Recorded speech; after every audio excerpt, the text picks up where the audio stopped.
Bom dia, pessoal.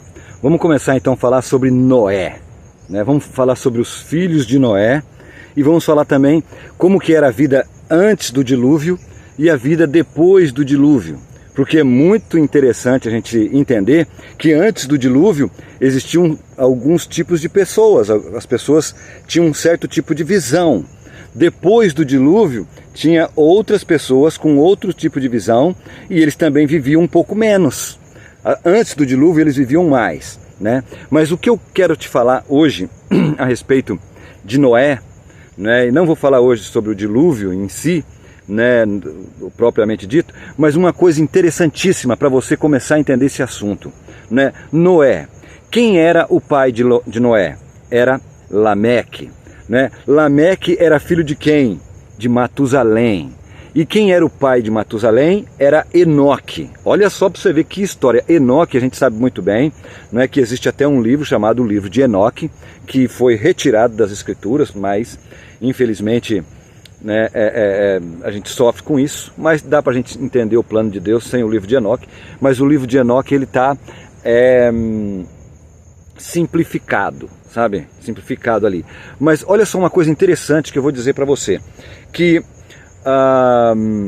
o pai de Noé era Lameque. Lameque morreu 5 anos antes de acontecer o dilúvio. Tudo bem, né? Mas Matusalém foi o homem que mais viveu nesse mundo. Ele viveu 969 anos. O homem viveu muito, né? E quem era o pai de Lameque, de Matusalém? Enoque, irmão, Enoque. Então o pai dele, ele sabe, né? Enoque viu como que foi o pai dele, como que o pai dele andou com Deus e como que Enoque andou com Deus, portanto Deus para si o tomou e Deus o transladara, enfim, e ele morreu com 365 anos, amém? Por isso, mas olha só aonde que está a pegada que eu quero que você entende, que Matusalém, ele viveu 969 anos, né? E isso dá para provar facilmente, quando a data do falecimento dele, vamos dizer assim. Pasmem, Matusalém morreu no ano do dilúvio. Se eu não estou enganado, foi em 1656, mais ou menos, depois eu confiro. Se não for, eu escrevo aqui embaixo a data do ano que aconteceu o dilúvio. Portanto, meus irmãos, o que eu concluo?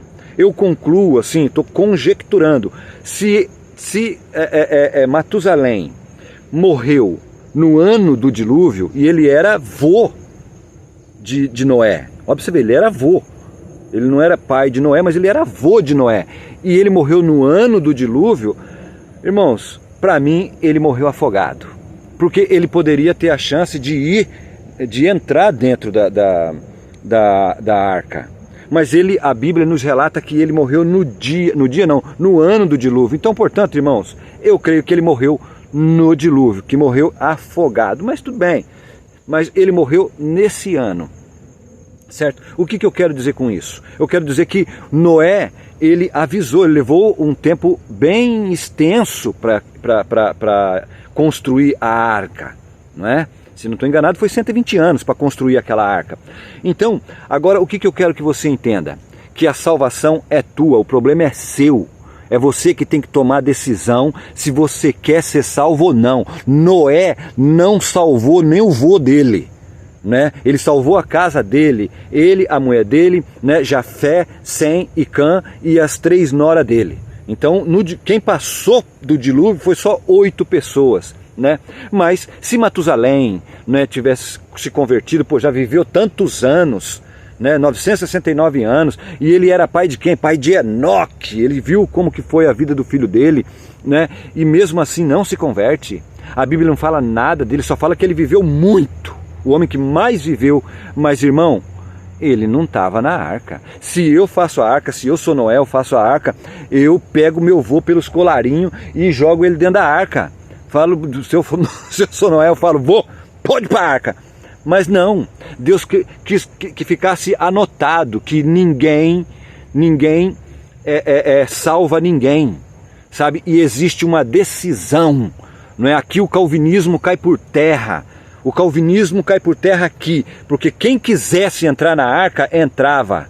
Né? Mas todos preferiram comer e beber, casavam-se e davam-se em casamento, enquanto Noé construía a arca. Ninguém quis entrar, nem o vô. Eu vou ser ousado a ponto de dizer que nem o vô. Né? Então, aí você fala assim, mas eu estou naquela igreja ali, naquela denominação, naquela religião, porque meu pai era, minha mãe era. O problema é deles. A salvação era problema deles. Agora você tem que se preocupar com a sua salvação. Entendeu? Eu estou naquela igreja ali porque eu sou acostumado com o pastor. Então você é acostumado com heresia. Pelo amor de Deus, então você entenda o que Deus está dizendo. A salvação, o problema é seu. Você que tem que correr atrás. Não é tua mãe, não é teu pai, não é teu avô, não é ninguém. Se aonde você costuma ir ou costumava ir, lá prega heresia, fuja. Fuja de lá. Entendeu? E procure um lugar onde pregue a palavra de Deus. Amém? A partir de hoje nós vamos falar a respeito de Noé.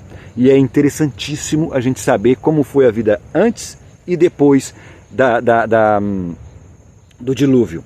Por exemplo, pra você ter uma ideia, só uma quebradinha aqui, quem que viveu depois do dilúvio? Sem, né, os semitas, já falei um pouco sobre isso, mas quem era contemporâneo de Sem, quem escutava Sem, quem?